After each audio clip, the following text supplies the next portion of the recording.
Era um sábado ensolarado de outubro e decidimos aproveitar o dia fazendo uma caminhada na trilha do Parque Estadual, aqui perto de casa.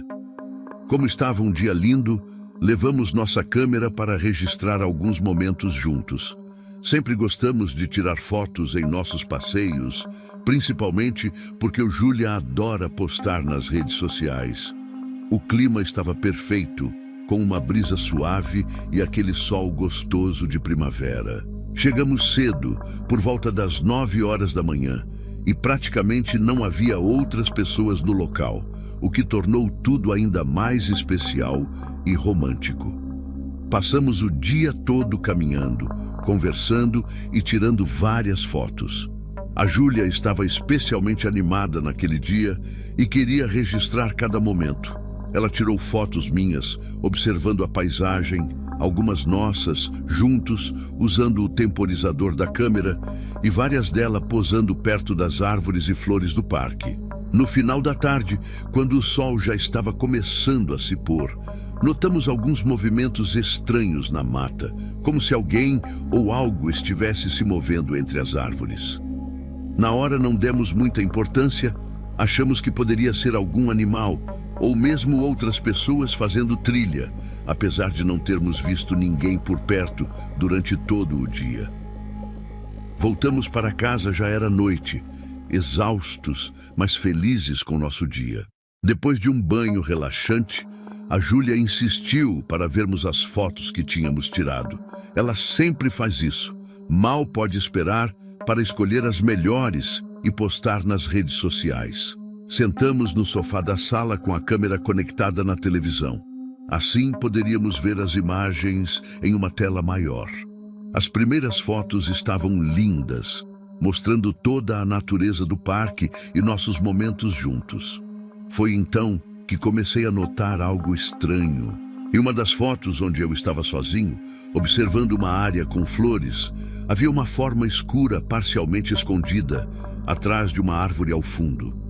No início, pensei que fosse apenas uma sombra, mas quando aumentamos a imagem na TV, meu coração gelou.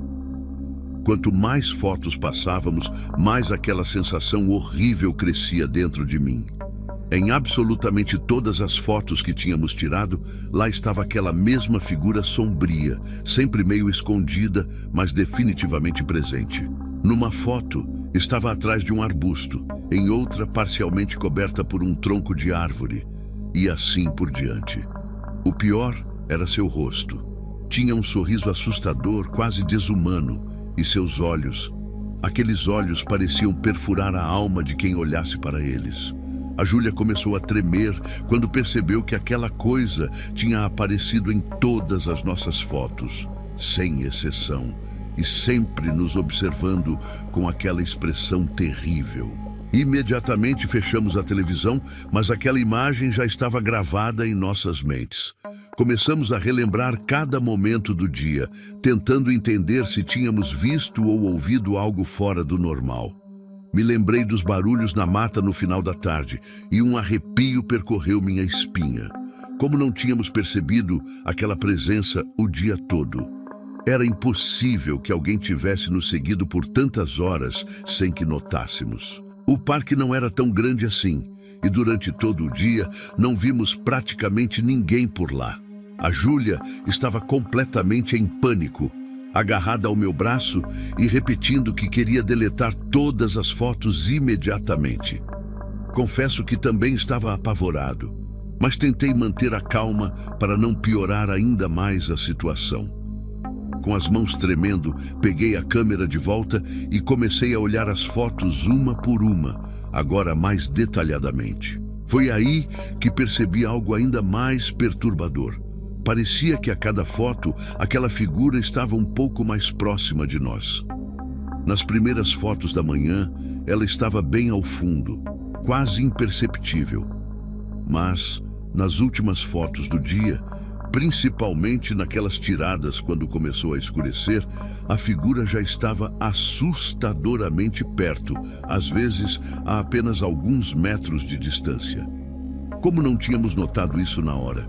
E o mais assustador, seu sorriso parecia ficar cada vez mais largo, mais antinatural, conforme ela se aproximava. A Júlia não conseguiu dormir naquela noite, e confesso que eu também não.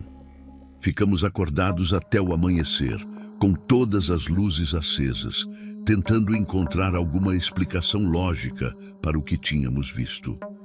Analisamos cada detalhe das fotos inúmeras vezes, procurando qualquer indício de que aquilo pudesse ser uma montagem ou algum tipo de falha da câmera. Mas não havia explicação. As imagens eram nítidas demais, reais demais. Em um momento de desespero, a Júlia sugeriu irmos à polícia, mas o que diríamos? Que uma criatura sombria com um sorriso medonho apareceu em todas as nossas fotos sem que a víssemos. Eles provavelmente ririam da nossa cara ou achariam que era algum tipo de brincadeira de mau gosto. Na manhã seguinte, exaustos e ainda assustados, decidimos mostrar as fotos para o pai da Júlia, que entende bastante de fotografia. Ele examinou cada imagem com atenção, conectou a câmera no computador e até usou alguns programas de edição para analisar melhor. Depois de quase 2 horas olhando tudo, ele estava pálido e sem palavras. Disse que em mais de 30 anos fotografando, nunca tinha visto nada parecido. Segundo ele, não havia nenhum sinal de manipulação nas fotos. Eram todas originais, tiradas diretamente da câmera. O que quer que fosse aquela coisa sorridente, ela realmente estava lá, nos observando durante todo aquele dia. Já se passaram 3 meses desde aquele dia, e ainda não consegui voltar àquele parque. A Júlia também não. Na verdade, ela se recusa a tirar qualquer tipo de foto ao ar livre desde então. As imagens continuam guardadas no meu computador. Não tivemos coragem de apagá-las, mas também não conseguimos olhar para elas novamente. Às vezes, durante a noite, acordo assustado pensando ter visto aquele mesmo sorriso macabro nas sombras do meu quarto. Em outros momentos, sinto como se estivesse sendo observado, principalmente quando estou sozinho. Nunca descobrimos o que era aquela coisa, ou por que ela apareceu apenas nas nossas fotos daquele dia. Já pesquisei na internet por casos parecidos, mas nada se compara ao que vivemos. O pai da Júlia sugeriu procurarmos algum especialista em fenômenos paranormais, mas, sinceramente, acho que algumas coisas são melhor permanecerem inexplicadas. Só sei que agora, sempre que alguém tira uma foto minha, não consigo evitar olhar para o fundo da imagem, procurando por aquele sorriso assustador.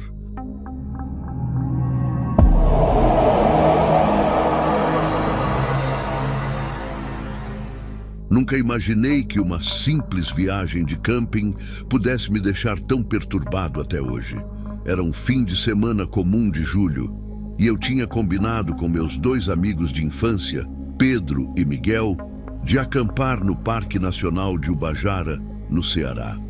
A gente sempre foi de fazer essas aventuras juntos desde a época da faculdade, e aquele lugar tinha uma fama incrível por causa das trilhas e grutas. Chegamos cedo no parque, montamos nosso acampamento em uma área permitida e decidimos fazer uma das trilhas mais populares que o guia tinha recomendado.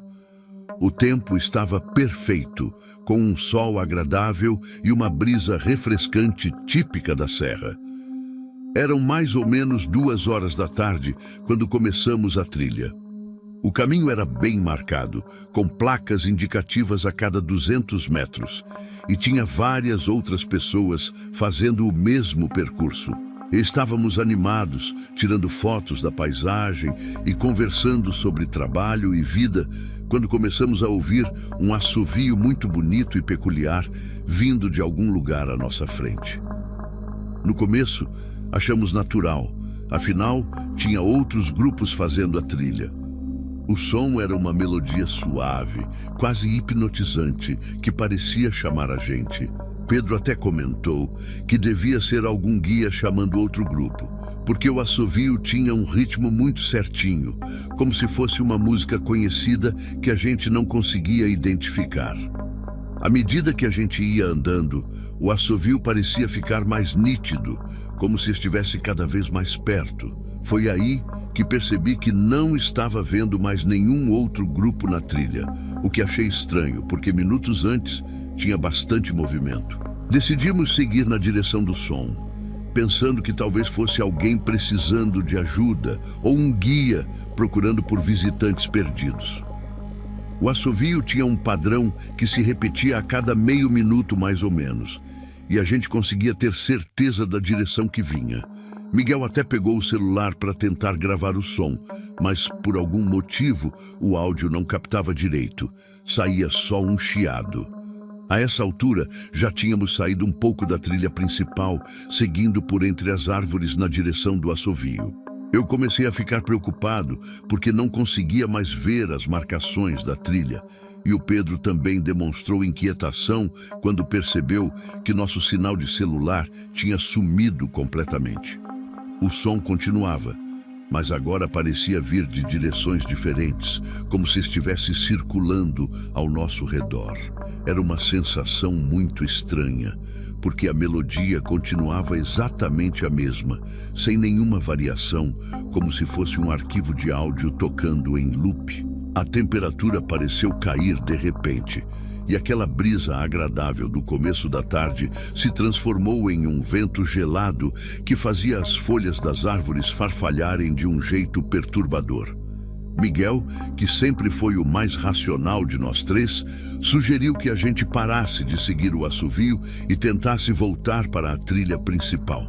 Mas quando decidimos retornar, percebemos que estávamos completamente desorientados. As árvores pareciam todas iguais, e aquela região da mata era mais fechada, com menos luz do sol atravessando as copas. O assovio continuava, mas agora dava a impressão de estar zombando da gente, porque toda vez que achávamos que estávamos chegando perto, ele parecia vir de outra direção completamente diferente. Tentamos usar o GPS do celular, mas além de não ter sinal, a bateria dos 3 aparelhos estava esgotando muito mais rápido que o normal. A situação começou a ficar desesperadora quando notamos que já fazia mais de 3 horas que estávamos andando em círculos. O sol estava começando a baixar e com ele veio um medo que eu nunca tinha sentido antes. Não era só o medo de estar perdido. Era uma sensação de que tinha alguma coisa muito errada acontecendo. O assovio agora parecia mais agudo, mais insistente, e pela primeira vez conseguimos identificar um padrão na melodia. Parecia uma antiga canção de ninar que minha avó costumava cantar, mas de um jeito distorcido e perturbador. Pedro, que até então estava tentando manter a calma, começou a respirar ofegante e disse que estava com uma dor de cabeça fortíssima. Foi nesse momento de quase pânico que escutamos um barulho diferente. Eram vozes distantes de outras pessoas na trilha. O assovio parou de repente como se tivesse sido interrompido no meio da melodia. Seguimos na direção das vozes o mais rápido que podíamos, tropeçando em raízes e nos arranhando nos galhos baixos, até que finalmente conseguimos ver as marcações da trilha principal. Quando chegamos lá, tinha um casal de turistas caminhando tranquilamente, como se nada tivesse acontecido. Eles até estranharam nosso estado. Estávamos suados, arranhados e visivelmente assustados. Quando olhamos no relógio, eram 5:30 da tarde, o que significa que ficamos mais de 3 horas perdidos, seguindo aquele som inexplicável. Conseguimos voltar para o acampamento antes de escurecer completamente, mas nenhum de nós 3 conseguiu dormir direito naquela noite. No dia seguinte, decidimos perguntar para alguns funcionários do parque sobre o assovio, tentando descobrir se era algum pássaro da região ou se já tinha acontecido algo parecido com outros visitantes. A resposta deles só deixou a gente mais inquietos. Disseram que aquela área específica do parque tinha várias histórias de pessoas que ouviam uma melodia misteriosa, mas ninguém nunca descobriu a origem. Um dos funcionários mais antigos até comentou que os moradores locais evitavam fazer aquela trilha específica depois das 2 da tarde, mas não quis explicar o motivo. Já faz quase 2 anos desde esse dia e até hoje não consigo explicar o que aconteceu naquela trilha. Pedro e Miguel também ficaram bastante abalados e nunca mais quiseram voltar ao parque. Às vezes, quando estou quase dormindo, aquela melodia volta na minha cabeça, exatamente do jeito que ouvimos naquele dia. O mais estranho é que semana passada encontrei uma reportagem antiga sobre pessoas que desapareceram naquela mesma região do parque nos anos 90. Segundo a matéria, as últimas pessoas que viram os desaparecidos disseram que eles tinham comentado sobre um assovio bonito que vinha da mata. Desde então, não consigo parar de pensar que tivemos muita sorte de ter encontrado o caminho de volta. Tem dias que acordo no meio da noite com a sensação de que aquele assovio não queria apenas nos guiar para longe da trilha, queria nos levar para algum lugar que ninguém jamais voltou.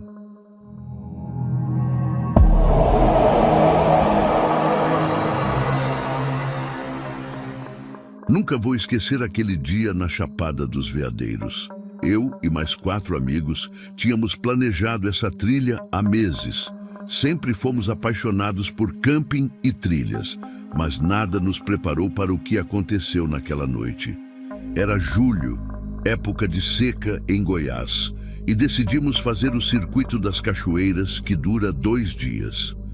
Levamos todo o equipamento necessário: barracas, lanternas, comida desidratada e água. Muita água. Como já tínhamos experiência, sabíamos que precisávamos de pelo menos 3 litros por pessoa por dia, considerando o calor e o esforço físico. O começo da trilha foi tranquilo. Saímos cedo do centro de Alto Paraíso e chegamos ao ponto de partida por volta das 7 da manhã. Foi no meio da tarde, depois de caminhar por horas, que encontramos aquela garrafinha. Estávamos descansando perto de uma área mais fechada da trilha, quando o Pedro notou algo brilhando entre os galhos de um pequeno ipê. Era uma garrafinha d'água de metal, dessas térmicas, toda prateada e sem nenhuma marca ou identificação. Achamos estranho ela estar pendurada daquele jeito, mas como já estávamos começando a racionar nossa água e ainda faltava um bom pedaço até o local do acampamento, decidimos pegá-la. Conferimos que estava limpa e cheia de água, então dividimos o conteúdo entre nós. Na hora, não pensamos muito nisso. Afinal, não é tão incomum encontrar objetos perdidos em trilhas, e a água parecia perfeitamente normal. Começamos a montar acampamento quando já estava escurecendo. Escolhemos uma área plana perto de uma pequena clareira, longe da beira do penhasco e protegida por algumas árvores maiores. Montamos as 3 barracas em formato de triângulo, como sempre fazíamos, deixando o centro livre para fazermos uma pequena fogueira. O céu estava absurdamente estrelado e a temperatura começava a cair, típico das noites na Chapada. Fizemos um jantar simples com nossa comida desidratada. Conversamos um pouco sobre as cachoeiras que visitaríamos no dia seguinte e decidimos dormir cedo, por volta das 9 da noite, já que estávamos exaustos da caminhada. Devia ser umas 11 da noite quando acordei com um barulho de passos. No começo, achei que fosse algum dos meus amigos indo ao banheiro, mas os passos pareciam diferentes, mais arrastados e lentos, como se alguém estivesse procurando algo no chão. O som circulava entre as barracas, às vezes parava por alguns segundos e depois recomeçava. Fiquei paralisado dentro do saco de dormir, tentando convencer a mim mesmo que era só algum animal pequeno, até que escutei uma voz. Era um sussurro rouco e distante, mas dava para entender claramente. Cadê minha garrafinha? Preciso da minha garrafinha. Meu coração disparou na mesma hora. Fiquei em pânico, mas tentei manter a calma. Os passos continuavam, agora mais próximos da minha barraca, e aquela voz não parava de repetir a mesma frase sobre a garrafinha. Lembrei que tínhamos deixado ela junto com as outras mochilas no centro, perto de onde tinha sido nossa fogueira. O mais assustador é que mesmo com a lua cheia iluminando tudo lá fora, não dava para ver nenhuma sombra se movendo através do tecido da barraca. Os passos eram claros, pesados o suficiente para fazer o cascalho estalar, mas não havia nenhuma silhueta visível. Minhas mãos tremiam tanto que mal conseguia segurar o zíper do saco de dormir e minha garganta estava tão seca que eu mal conseguia engolir. Reunindo toda a coragem que tinha, decidi abrir a barraca para devolver a garrafinha. Pensei que, se tinha um dono procurando por ela, o melhor seria entregar e acabar logo com aquela situação terrível. Com o coração quase saindo pela boca, abri o zíper da barraca bem devagar. O ar gelado da madrugada bateu no meu rosto e a claridade da lua iluminava toda a clareira. Mas não havia ninguém ali, absolutamente ninguém. Os passos e a voz tinham parado no exato momento em que abri a barraca. Olhei em volta, procurando em todas as direções, mas a única coisa que se movia eram as folhas das árvores com o vento. A garrafinha continuava exatamente onde tínhamos deixado, brilhando sob a luz do luar. Naquela hora, gelado de medo, peguei a garrafinha e coloquei bem no centro da clareira. Voltei correndo para minha barraca e fechei o zíper com tanta força que quase quebrou. Fiquei deitado, imóvel, tentando controlar minha respiração e prestando atenção em qualquer barulho. Depois de alguns minutos que pareceram uma eternidade, os passos recomeçaram. Eram mais nítidos agora, se aproximando do centro do acampamento onde eu tinha deixado a garrafa. Houve um momento de silêncio absoluto. E então escutei nitidamente o som de metal batendo em pedra, como se alguém tivesse pegado a garrafinha. Logo depois começou uma ventania muito forte, diferente de tudo que já tinha sentido na chapada. As árvores se mexiam tanto que suas sombras dançavam de um jeito assustador no tecido da barraca. Nossos equipamentos, que estavam do lado de fora, começaram a cair e fazer barulho. O vento era tão forte que parecia que ia arrancar nossas barracas do chão. Fechei os olhos com força e me encolhi dentro do saco de dormir, rezando para aquilo tudo acabar logo. Não sei quanto tempo fiquei assim, mas em algum momento, exausto de tanto medo, acabei pegando no sono. Acordei com os primeiros raios de sol entrando pela barraca. Demorei alguns segundos para lembrar de tudo que tinha acontecido durante a noite, e quando as memórias voltaram, senti um frio na barriga. Saí da barraca ainda tremendo e encontrei meus amigos já acordados, arrumando as coisas que tinham sido espalhadas pelo vento. Eles estavam reclamando da ventania forte que tinha aparecido do nada, mas ninguém além de mim tinha escutado os passos ou a voz. Quando contei o que aconteceu, eles acharam que eu tinha sonhado, mas eu sabia que estava bem acordado. A garrafinha não estava mais lá e não encontramos ela em lugar nenhum do acampamento.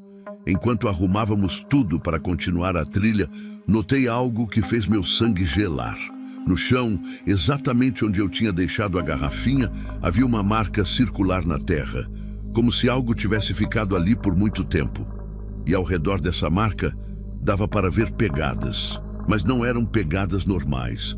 Elas começavam exatamente naquele ponto e seguiam por uns 2 metros em direção à mata fechada, onde simplesmente desapareciam. O mais estranho é que as pegadas estavam fundas demais para uma pessoa normal, como se quem as tivesse feito carregasse um peso enorme.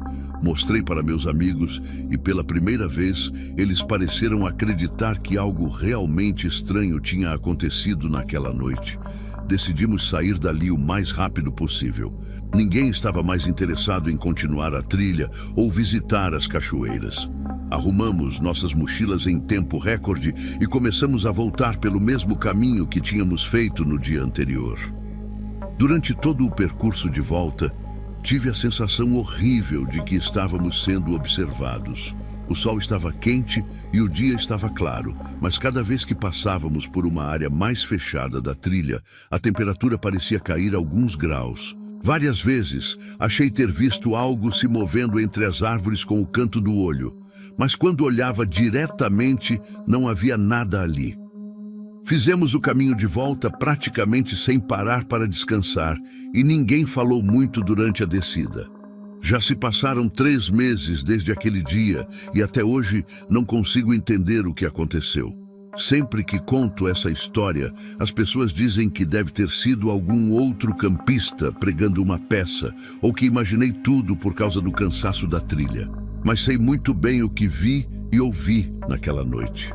Na semana passada, estava pesquisando sobre a região no computador, tentando encontrar outras histórias parecidas, quando descobri algo que me deixou ainda mais perturbado. Encontrei um site antigo que falava sobre as lendas da Chapada, e uma delas mencionava um garimpeiro que morreu de sede procurando ouro na região há muitas décadas atrás. Dizem que ele sempre carregava uma garrafinha de metal, sua única companheira durante as expedições solitárias. Não consigo mais acampar desde então.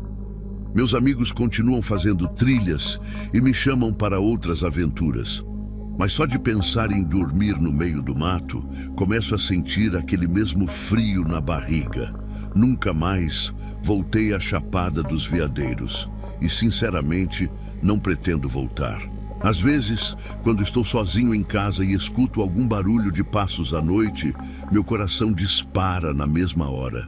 Sempre fico pensando se aquela garrafinha estava realmente perdida ou se foi deixada ali de propósito, como uma espécie de armadilha. E se aquela água que bebemos não era água comum? Tenho pesadelos frequentes com aquela voz rouca perguntando pela garrafinha e acordo suando frio. Tento me convencer que existe uma explicação lógica para tudo o que aconteceu, mas no fundo sei que vivenciei algo que vai além da minha compreensão.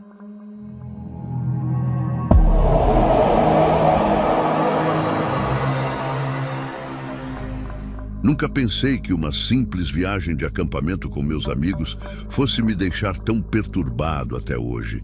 Era um fim de semana comum de julho, daqueles bem friozinhos típicos da região de Paranapiacaba, e eu tinha combinado de acampar com 4 amigos da faculdade. A gente já tinha esse costume de fazer trilhas e acampar juntos, mas dessa vez escolhemos ir para o camping municipal, que fica pertinho da Vila Histórica. Era mais seguro e organizado, pensamos na época. O local estava relativamente tranquilo, com poucas barracas montadas, e conseguimos um espaço bem legal perto de umas árvores, mas não muito isolado dos outros campistas. Montamos nossas barracas ainda com a luz do dia e organizamos tudo para fazer uma fogueira controlada mais tarde. Já tínhamos até pedido autorização dos responsáveis pelo camping. O plano era bem simples: assar uns marshmallows, conversar e aproveitar o friozinho gostoso da serra. Estava tudo indo super bem. A gente tinha levado uns cobertores extras por causa do frio, comida suficiente e equipamentos adequados.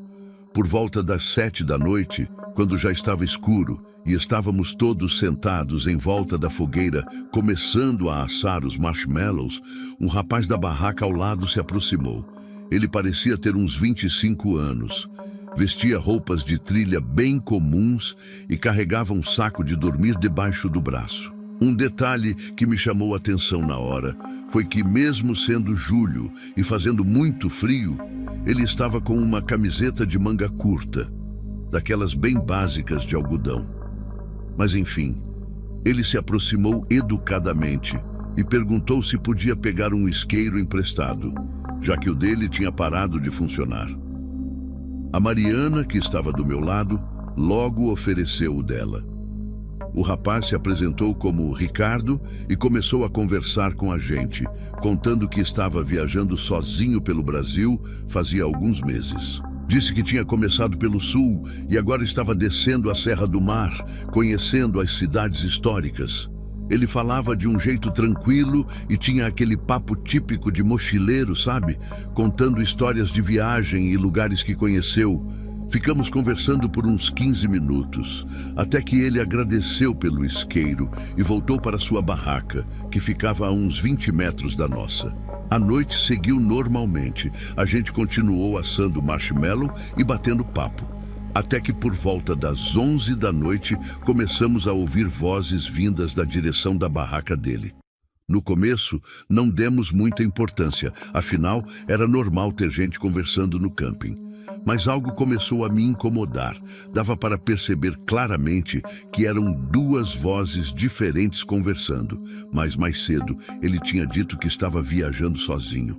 E Mariana também notou isso e comentou baixinho com a gente. Mas decidimos não nos meter. Vai que ele tinha conhecido alguém por ali mesmo. As vozes continuaram por um bom tempo, e confesso que aquilo estava me deixando cada vez mais desconfortável. Não dava para entender exatamente o que eles conversavam, mas o tom era meio estranho, como se fosse uma discussão em volume baixo. Em certo momento, a voz que não era do Ricardo parecia mais alterada, mais grave. A temperatura tinha caído bastante e a nossa fogueira já estava quase apagando. Então, decidimos que era hora de dormir. Antes de entrar nas barracas, percebi que as vozes tinham parado. O silêncio repentino me incomodou ainda mais, principalmente porque não vi ninguém saindo da barraca dele. E olha que dali, da nossa fogueira, dava para ver bem o caminho. Na manhã seguinte, acordamos cedo com aquele friozinho característico de Paranapiacaba. E Mariana lembrou do isqueiro e disse que seria legal devolver antes de irmos embora. Eu me ofereci para ir junto com ela até a barraca do Ricardo. Quando nos aproximamos, a primeira coisa estranha que notei foi a aparência da barraca. Ela parecia bem mais velha e desgastada do que na noite anterior. A lona estava manchada e tinha algumas partes que pareciam mofadas, totalmente diferente da barraca que tínhamos visto algumas horas atrás. Chamamos pelo Ricardo algumas vezes, mas não tivemos resposta. Depois de um tempo, decidimos abrir um pouco o zíper da barraca para deixar o isqueiro dentro. O que aconteceu em seguida me faz ter arrepios até hoje quando lembro. Dentro da barraca, não havia nenhum sinal de que alguém tinha dormido lá. Nada de saco de dormir, mochila ou qualquer outro equipamento de camping. O chão estava coberto por folhas secas e havia um cheiro forte de mofo, como se ninguém entrasse ali há muito tempo. Mas o que mais me assustou foram os recortes de jornal espalhados pelo chão da barraca. Eram várias reportagens antigas, algumas já bem amareladas, todas falando sobre o desaparecimento de um jovem mochileiro chamado Ricardo Santos, que tinha sumido misteriosamente naquela região de Paranapiacaba, exatamente 10 anos atrás. Nas fotos dos jornais, reconheci imediatamente o mesmo rapaz que tinha pedido nosso isqueiro na noite anterior. Saímos correndo dali e fomos direto procurar o responsável pelo camping. O senhor que cuidava do local há anos nos ouviu com uma expressão séria e disse que aquela área específica onde a barraca estava tinha sido isolada há muito tempo, justamente depois do desaparecimento de um rapaz. Segundo ele, ninguém montava barraca naquele pedaço do camping há anos, e quando insistimos que tinha uma pessoa acampada lá na noite anterior, ele foi até o local conosco. Mas quando chegamos lá, a barraca velha tinha simplesmente desaparecido. No chão, encontramos apenas o isqueiro da Mariana, coberto por uma fina camada de orvalho, como se estivesse ali há horas. Todos nós 5 ficamos em estado de choque, tentando entender o que tinha acontecido. O Pedro, que sempre foi o mais cético do grupo, sugeriu que fôssemos até a delegacia local para tentar descobrir mais informações sobre o caso do Ricardo. Chegando lá, um policial mais antigo confirmou a história. Em julho de 2013, Ricardo Santos, um mochileiro de 25 anos, tinha desaparecido durante uma viagem solo pela região. As últimas pessoas que o viram disseram que ele estava acampando sozinho e o caso nunca foi solucionado. O mais assustador foi quando o policial mostrou a ficha do desaparecimento. A roupa que Ricardo usava quando sumiu era exatamente igual à que vimos na noite anterior. Uma camiseta básica de manga curta, apesar do frio intenso da região. Já se passaram alguns meses desde esse dia e confesso que ainda não consigo dormir direito quando lembro disso tudo. Às vezes me pego pensando nas vozes que ouvimos vindo da barraca dele naquela noite. Quem seria a outra pessoa? Por que ela parecia alterada? E o mais perturbador, porque ele apareceu justamente para nós. A Mariana guardou o isqueiro num lugar afastado da casa dela, disse que não consegue mais usar depois do que aconteceu. Nunca mais voltamos a acampar em Paranapiacaba, e sempre que alguém comenta sobre fazer trilha por lá, inventamos qualquer desculpa para não ir. Algumas coisas simplesmente não têm explicação, e talvez seja melhor assim.